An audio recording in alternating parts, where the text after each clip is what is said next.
तवानाई के शोबे में मुल्क को खुद कफील बनाने और सिफर आलूदगी के हदफ को हासिल करने के लिए मरकजी हुकूमत की एक तारीखी पहल।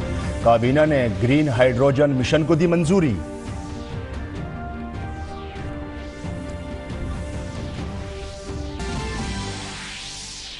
दूरदर्शन और इंडिया रेडियो को जदीद बनाने के लिए काबीना का अहम फैसला। 2500 करोड़ रुपए के मंसूबे को दी मंजूरी।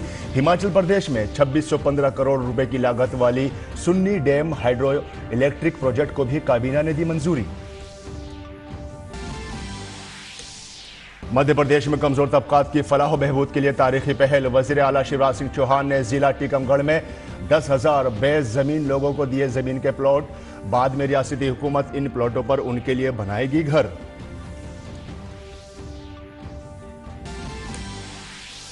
दलित Indian chambers of commerce industries का youth vertical DICCI next gen आज नई दिल्ली में हुआ शुरू। समाजी इंसाफ और एम्पावरमेंट के मरकजी वजीर डॉक्टर वीरेंद्र कुमार ने किया इफ्तिताह।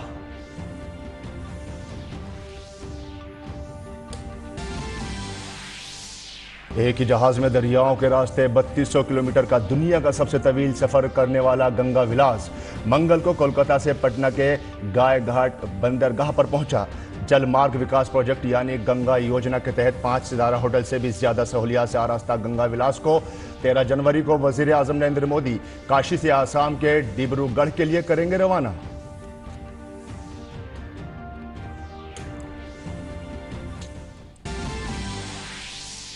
पाकिस्तान में दहशतगर्दों ने काउंटर टेररिज्म डिपार्टमेंट के 2 अफसरों को गोली मार दी जो एक रिजॉर्ट में कर रहे थे लंच।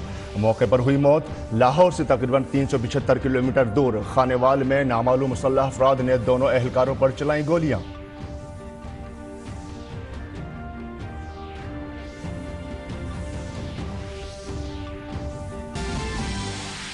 और क्रिकेट में क्रिकेटर ऋषभ पंत को बेहतर इलाज के लिए एयर एम्बुलेंस के जरिए ले जाया जाएगा मुंबई की जाएगी सर्जरी।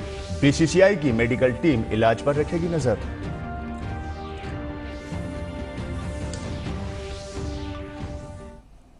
आदाब नाज़रीन, खबरनामे में आपका खैर मकदम है। मैं हूं आपके साथ फहीम अहमद। वज़ीर आज़म नरेंद्र मोदी की क़यादत में मरकजी काबीना ने नेशनल ग्रीन हाइड्रोजन मिशन को मंजूरी दे दी है। काबीना के फैसले के बारे में मालूमात देते हुए मरकजी वजीर अनुराग सिंह ठाकुर ने कहा कि भारत ग्रीन हाइड्रोजन का आलमी मरकज बन जाएगा। उन्होंने बताया कि हर साल 50 लाख टन ग्रीन हाइड्रोजन पैदा की जाएगी। 2021 में ग्लासगो में COP26 के दौरान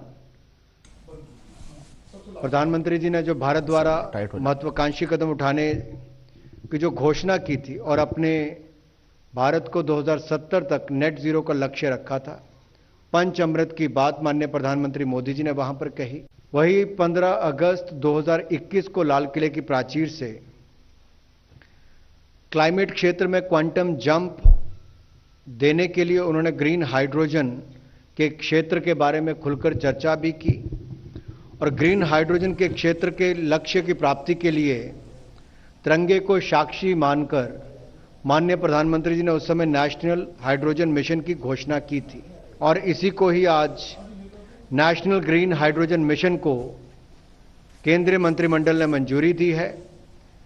India will be the global hub of green hydrogen और हम ये कह सकते हैं कि क्लाइमेट चेंज से निपटने के लिए ग्रीन हाइड्रोजन एक बहुत महत्वपूर्ण भूमिका निभाएगा।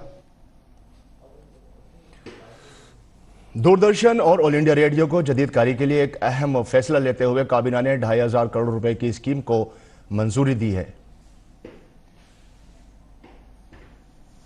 Broadcasting infrastructure and network development, ये इस बाइंड स्कीम के लिए 2021-22 से 2026 तक के लिए 2539 करोड़ रुपए की मंजूरी दी गई है। 2539.61 करोड़ रुपए की मंजूरी मिली है। इसके अंतर्गत दूरदर्शन ऑल इंडिया रेडियो के स्टूडियोज बनाने का काम किया जाएगा। ब्रॉडकास्टिंग इक्विपमेंट को मॉडर्नाइजेशन और डिजिटाइजेशन करने की दिशा में काम किया जाएगा। अच्छे प्रोग्राम बने, कंटेंट अच्छा बने, उस दिशा में काम करने के लिए पैसा मिला है। और स्टैंडर्ड डेफिनेशन जो ब्रॉडकास्टिंग में हम अभी कर रहे थे उसको हाई डेफिनेशन की ओर ले जाने का काम किया जाएगा। HD, UHD इस तरह का उस सब में प्रावधान होंगे। पुराने ट्रांसमीटर्स जहां पर रिप्लेसमेंट करने की आवश्यकता है उसको ट्रांसमीटर्स को बदलने का काम किया जाएगा। नए एफएम ट्रांसमीटर्स लगाए जाएंगे। जो 66% आज के समय एफएम के माध्यम से कवरेज है वो बढ़कर 80% से ज्यादा हो जाएगी देश भर में, ये भी इसमें से काम मिलेगा। एलडब्ल्यू एरियाज हैं, एस्पिरेशनल डिस्ट्रिक्ट हैं, बॉर्डर एरियाज हैं, सबसे बड़ा काम इन क्षेत्रों में एफएम के ट्रांसमिशन को अपग्रेडेशन या नए लगाने का काम किया जाएगा। हिमाचल प्रदेश में 2615 करोड़ रुपए की लागत से Sunni dam hydro electric project को भी काबीना ने मंजूरी दी है। 382 मेगावाट की सलाहियत का यह मंसूबा दरियाए सतलज पर तामीर किया जाएगा। 382 मेगावाट के Sunni dam hydro electric power project जो हिमाचल प्रदेश के लिए मंजूर किया गया है। Sunni dam hydro electric project 2614 crore रुपए की अनुमानित लागत जिसके ऊपर आएगी उसको मंजूरी मिली है। ये सतलुज नदी पर बनेगा। जिला शिमला और मंडी ये 2 जिलों में स्थापित होगा। इसकी क्षमता जो है 382 मेगावाट की है और इस प्रोजेक्ट का निर्माण जो है वो SJVN सतलुज जल विद्युत निगम लिमिटेड करेगा और इसको 5 वर्ष 3 महीनों में पूरा कर लिया जाएगा। सदर जमहूरिया मुर्मू के राजस्थान के दौरे का आज दूसरा और आखिरी दिन है। सदर जमहूरिया ने आज माउंट आबू में ब्रह्मा कुमारीज संस्थान में ध्यान किया। सदर जमहूरिया ने संस्थान के बैनुल-अक़वामी पांडव भवन में ब्रह्मा बाबा स्थान और समाधि स्थल शांति स्तंभ पर खिराज अकीदत पेश की। इसके बाद वह संस्थान के बैनुल-अक़वामी सदर दफ्तर पांडव भवन में ब्रह्मा बाबा स्थान और समाधि स्थल शांति स्तंभ पर गुलाहे अकीदत पेश किए। सुप्रीम कोर्ट ने पैदाइश का फर्जी सर्टिफिकेट बनाने के मामले में आजम खां के बेटे के खिलाफ चल रहे मुकदमे को उत्तर प्रदेश से बाहर मुंतकिल करने की दरखास्त मुस्तरद कर दी। आजम खान ने उसे दूसरी रियासत में मुंतकिल करने की फरियाद की थी। सुप्रीम कोर्ट ने कहा कि इस मुकदमे को दूसरी रियासत में मुंतकिल करने की कोई माकूल वजह नजर नहीं आती। कोर्ट ने आजम खान से कहा कि वो चाहे तो हाई कोर्ट से रुजू कर सकते हैं। और मध्य प्रदेश हुकूमत ने नए साल पर गरीबों को तहफ़्फ़ुज़ दिया। शिवराज हुकूमत ने आज से मुख्यमंत्री आवासीय अधिकार योजना का आगाज किया है। वज़ीर आला शिवराज सिंह चौहान ने इस स्कीम का आगाज जिला टीकमगढ़ से किया। इस स्कीम के तहत रियासती हुकूमत ने गरीबों को प्लाट फराहम किए। वज़ीर आला शिवराज सिंह चौहान ने अपने काबिनी साथियों को मुत्तला करते हुए कहा कि आज का दिन सुनहरी हरूफ में लिखा जाएगा। इस स्कीम के तहत आज टीकमगढ़ जिले में 10,000 लोगों को 120 करोड़ रुपए के प्लॉट तकसीम किए गए। इसके लिए कोई भी चार्ज नहीं किया जाएगा। हमने ये घोषणा की थी कि मध्य प्रदेश की धरती पर कोई गरीब रहने की जमीन के बिना नहीं रहेगा। हम मुख्यमंत्री भू आवासीय अधिकार योजना बनाएंगे और ऐसे मेरे गरीब बहन और भाइयों को ग्रामीण क्षेत्र में हम प्लाट देंगे, निःशुल्क देंगे। और टीकमगढ़ से ही 4 तारीख को मैं प्लाट वितरण का प्रारंभ कर रहा हूं। 10,000 से ज्यादा गरीब बहन और भाइयों को टीकमगढ़ जिले में 4 जनवरी को प्लाट वितरित किए जाएंगे, आवंटित किए जाएंगे। और जयपुर में एक प्रेस कॉन्फ्रेंस से खिताब करते हुए भारतीय जनता पार्टी के तर्जुमान सुधांशु त्रिवेदी ने राजस्थान की गहलोत हुकूमत पर तनकीद की।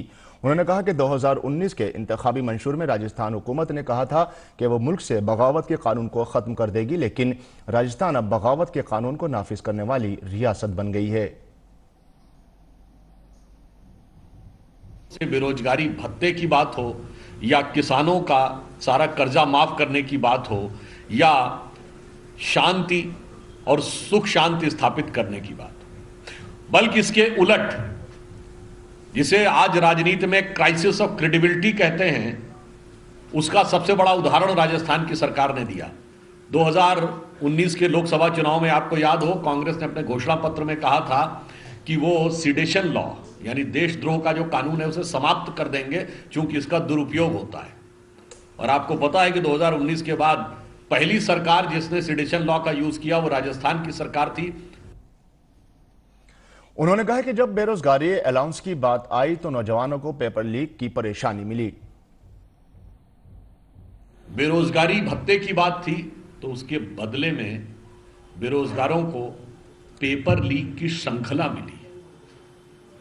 1 2 3 नहीं, एक के बाद एक होते हुए पेपर लीक, और उसमें जिस प्रकार के लोगों की संलग्नता दिखाई पड़ रही है, फिर वो चाहे सरकार के माध्यमिक शिक्षा बोर्ड में बैठे हुए बड़े लोग हों, सरकार में स्थापित लोग हों, या राजीव गांधी स्टडी सर्किल से जुड़े हुए लोग हों, ये अपने आप में एक बार फिर विश्वसनीयता के संकट को और गहरा रही है कि यदि सरकार से प्रत्यक्ष या परोक्ष ढंग से जुड़े हुए लोग इस प्रकार की चीजों में संलग्न, संबद्ध और आरोपित होते हुए नजर आ रहे हैं। पटना में वाटरवे डेवलपमेंट प्रोजेक्ट के साथ अर्थ गंगा स्कीम के तहत एक ही जहाज से दुनिया के सबसे तवील 3200 किलोमीटर के सफर पर निकलने वाले जहाज गंगा विलास कोलकाता से निकलकर मंगल को पटना के गायघाट बंदरगाह पहुंच गया। यह जहाज गंगा नदी के रास्ते वाराणसी जाएगा। 5 सितारा होटल से ज्यादा सहूलियात से आरास्ता इस गंगा विलास को 13 जनवरी को वजीर आजम नरेंद्र मोदी काशी से आसाम के डिब्रूगढ़ के लिए रवाना करेंगे।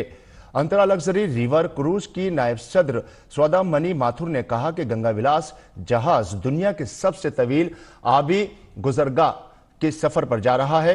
उन्होंने कहा कि यह गंगा विलास जहाज 80 सैयाहों को लेकर भारतीय आबी गुजरगाह नंबर 1 गंगा के जरिए 52 दिनों में आसाम के डिब्रूगढ़ की बोगीबुल बंदरगाह पर पहुंचेगा। अंतरा लग्जरी रिवर क्रूजेस का सबसे न्यू शिप है ये। 18 रूम्स हैं इसमें और ये वर्ल्ड की लॉन्गेस्ट रिवर क्रूज जर्नी पे जा रहा है वाराणसी से डिब्रूगढ़ तक। 51 डेज़ की इसकी आइटनरी है। 27 रिवर सिस्टम्स को क्रॉस करेगा, 5 स्टेट्स को छूता हुआ जाएगा और 2 कंट्रीज़ के थ्रू जाएगा, इंडिया एंड बांग्लादेश। और मिस्टर राज सिंह जो इस कंपनी के फाउंडर चेयरमैन है, he is the first one in the country to actually do the Indo Bangladesh protocol route. 13 तारीख को गवर्नमेंट ऑफ इंडिया इसको हमारे साथ लॉन्च कर रही है वाराणसी पे। डिक्की यानी Dalit Indian chamber of commerce industries का youth vertical DICCI next gen आज नई दिल्ली के डॉक्टर अंबेडकर इंटरनेशनल सेंटर में शुरू किया गया। दिन भर जारी रहने वाले इस प्रोग्राम का इनेकाद और इफ्तिताह समाजी इंसाफ और फैज इख्तियारात के वजीर डॉक्टर वीरेंद्र कुमार ने किया, जबकि डॉक्टर विनय सहस्त्रबुद्धे सदर और Indian council for cultural relations ICCR इसके इख्तितामी सेशन के मेहमान खुसूसी रहे। डिक्की नेक्स्ट जेन का मकसद नौजवान SC/ST कारोबारियों और 35 साल से कम उम्र के नौजवानों के लिए एक मसावी और तरक्की याफ्ता कौम के ख्वाब को पूरा करने के लिए एक प्लेटफॉर्म बनाना है। पूरे शुमाली भारत में कोहरा और सर्द लहर जारी है। घने कोहरे, बर्फीली हवाओं और गिरते हुए दर्जाए हरारत से मामूलात जिंदगी बुरी तरह मुतासिर हो रही है। महकमा मौसमियात के मुताबिक आइंदा चंद रोज तक राहत मिलने की कोई उम्मीद नहीं है। दारुल हुकूमत दिल्ली के साथ साथ उत्तर प्रदेश और पंजाब में भी सर्द लहर जारी है। दिल्ली NCR में दर्जाए हरारत गिरने से लोग सर्द लहर और ठंड से परेशान हैं। लोग घरों से बाहर निकलने से भी गुरेज कर रहे हैं। सर्द लहर की वजह से कई रियासतों में स्कूल और कॉलेज बंद हैं। लखनऊ में जिला इंतजामिया ने मौसम की खराबी के सबब आज से 7 जनवरी तक स्कूलों को बंद रखने का हुक्म दिया है। इस हुक्म का इतलाक तमाम बोर्डों के सरकारी और निजी स्कूलों पर भी होगा। दूसरी जानिब राजस्थान में इस हफ्ते भी सर्द लहर के बरकरार रहने का इम्कान है। कोहरे के बाइस सड़क और रेल खिदमात भी मुतासिर हुई हैं। मंगल के रोज मुल्क के मुख्तलिफ हिस्सों में कई ट्रेनें घंटों ताखीर का शिकार हुई, जिसकी वजह से मुसाफिरों को शदीद परेशानी का सामना करना पड़ा। राष्ट्रीय स्वच्छ गंगा मुहिम NMCG के तहत गुज़िश्ता साल 2000 करोड़ रुपए से ज्यादा की लागत वाले 50 मंसूबों को मुकम्मल किया गया है और 43 नए मंसूबों को मंजूरी दी गई है। राष्ट्रीय स्वच्छ गंगा मुहिम गंगा में आलूदगी कम करने और इसके तहफ़्फ़ुज़ और इसकी अहिया के मकसद से मरकजी सरकार का एक अहम प्रोग्राम है। वजीर आजम मोदी ने गुज़िश्ता महीने कोलकाता में वीडियो कॉन्फ्रेंसिंग के जरिए राष्ट्रीय गंगा काउंसिल मीटिंग की सदारत की थी। Unique identification authority of India यानी UIDAI ने एक नया शहरी दोस्त फीचर मुतारिफ कराया है। इसके तहत उन्हें घर के सरपरस्त की रजामंदी से ऑनलाइन आधार में दर्ज एड्रेस में उसको सही करने में मदद मिलेगी। आधार में HOF पर मबनी ऑनलाइन एड्रेस दुरुस्त करने की सहूलत इन रिश्तेदारों को जैसे बच्चों, शरीक हयात, सरपरस्तों वगैरह के लिए बहुत मददगार साबित होगी जिनके नाम पर दस्तावेजात नहीं हैं। मुख्तलिफ वजूहात की बिना पर मुल्क के अंदर शहरियों और कस्बों की तरफ से नकल मकानी करने वाले लोगों के लिए यह सहूलत मुल्क के लाखों लोगों को फायदा पहुंचाएगी। 18 साल से ज्यादा उम्र का कोई भी शहरी इस मकसद के लिए HOFO हो सकता है। एड्रेस की ऑनलाइन तस्हीह के लिए myAadhar.uidai.gov.in पर दरखास्त दी जा सकती है। इस सर्विस के लिए 50 रुपए फीस अदा करनी होगी। तलबा के साथ वजीर आजम के मकबूल प्रोग्राम परीक्षा पर चर्चा का छठा एडिशन 27 जनवरी को नई दिल्ली के ताल कटोरा इंडोर स्टेडियम में मुनक्किद होगा। मरकजी वजीर तालीम धर्मेंद्र प्रधान ने आज ये इत्तला दी। तलबा के अलावा वजीर आजम परीक्षा पे चर्चा में वालिदैन और असातिज़ा से भी बातचीत करेंगे। वजीर आजम नरेंद्र मोदी मुख्तलिफ मौक़े पर स्कूली तलबा के साथ बातचीत करने का मौका कभी नहीं गंवाते, लेकिन परीक्षा पे चर्चा प्रोग्राम वजीर आजम का सबसे पसंदीदा प्रोग्राम है, जिसके जरिए वो मुल्क भर के तलबा के साथ रूबरू होते हैं और उन्हें इम्तहानी दबाव से बेहतर तरीके से निपटने के गुर बताते हैं। परीक्षा पे चर्चा के छठे एडिशन में वजीर आजम तलबा के अलावा वालिदैन और असातिज़ा के साथ भी बातचीत करेंगे ताकि तलबा को उनकी ख्वाहिशात और अहदाफ को पूरा करने के लिए हौसला दिया जा सके।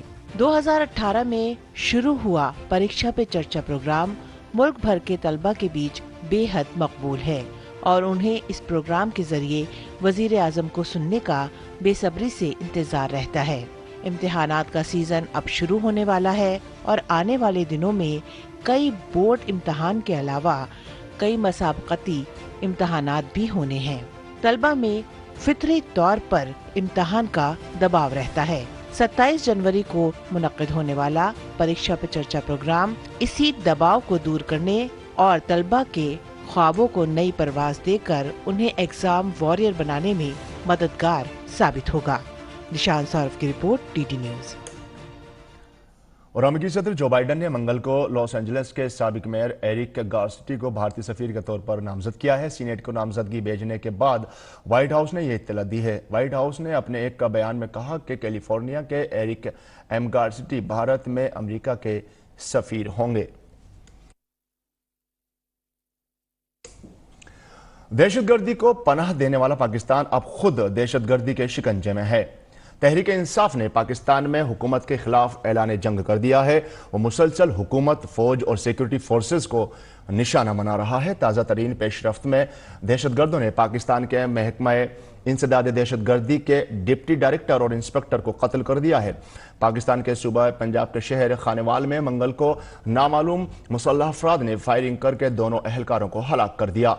वाक़े के हवाले से सूबाई पुलिस का कहना था कि दहशतगर्दों ने डिप्टी डायरेक्टर नवेद सादिक और इंस्पेक्टर नासिर पर फायरिंग की, जो लाहौर से 375 किलोमीटर दूर खानेवाल में एक रिजॉर्ट में लंच कर रहे थे, जिसमें 2 मारे गए। कल अदम तहरीक तालिबान पाकिस्तान यानी TTP की जानिब से गुज़िश्ता साल नवंबर में हुकूमत के साथ गैर मुअय्यना मुद्दत के लिए जंग बंदी ख़त्म करने के ऐलान के बाद पाकिस्तान में अस्करियत पसंदी में इजाफा देखने में आया है। दहशतगर्द ग्रुप ने अपने जंगजुओं को मुल्क भर में हमले करने के अहकामात जारी किए हैं। पाकिस्तान के मुआशी हालात मुसलसल अबतर होते जा रहे हैं। तवानाई के तहफ़्फ़ुज़ के मंसूबे के तहत मुख्तलिफ इक़दामात का ऐलान किया गया है। बिजली के गहरे होते बहरान के पेश नज़र बाजारों और शादी हॉलों को जल्द बंद करने की हिदायत जारी की गई हैं।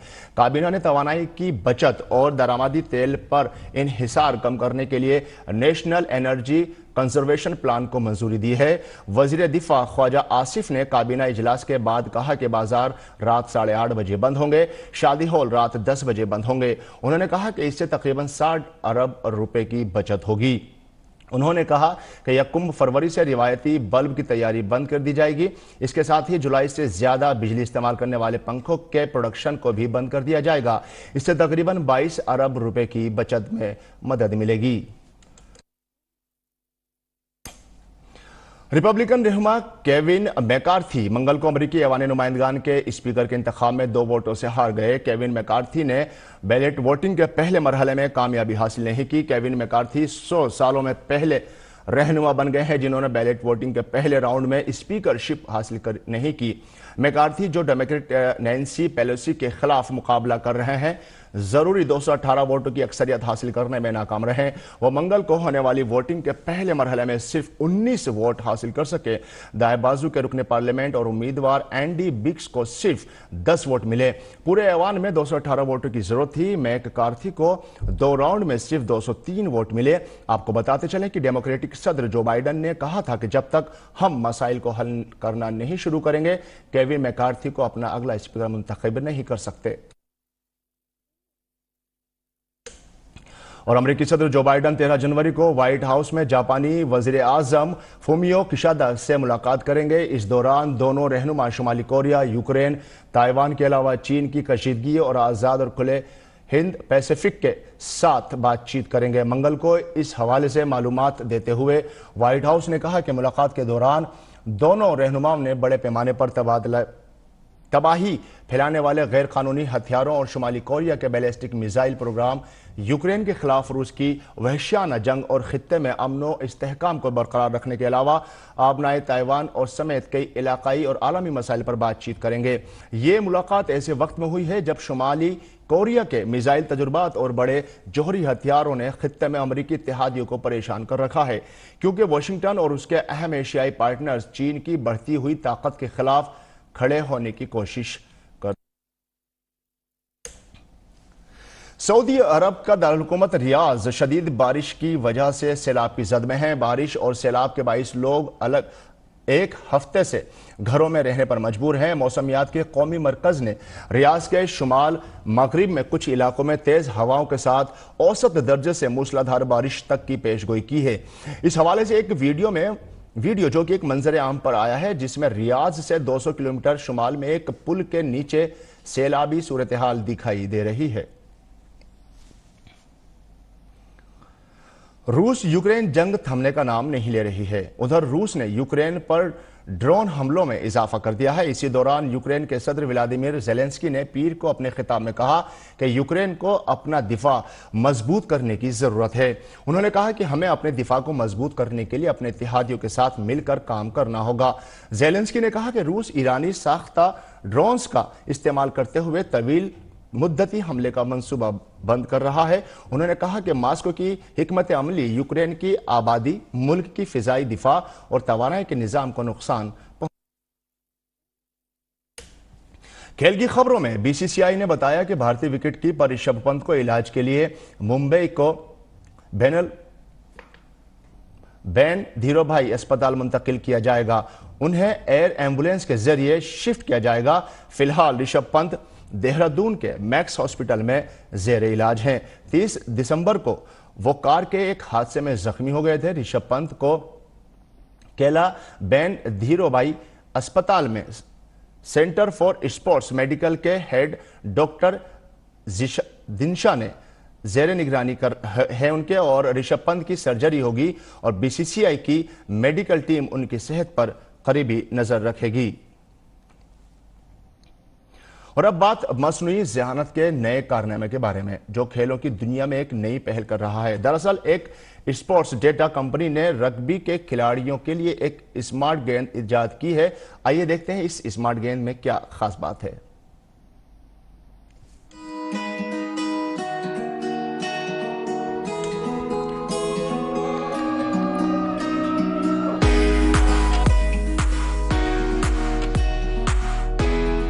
बदलता हुआ दौर और टेक्नोलॉजी एक दूसरे के साथ कदम से कदम मिलाकर चल रहे हैं। मसनूई ज़हानत ने एक बार फिर खेलों की दुनिया में कदम रखकर नया कारनामा कर दिखाया है।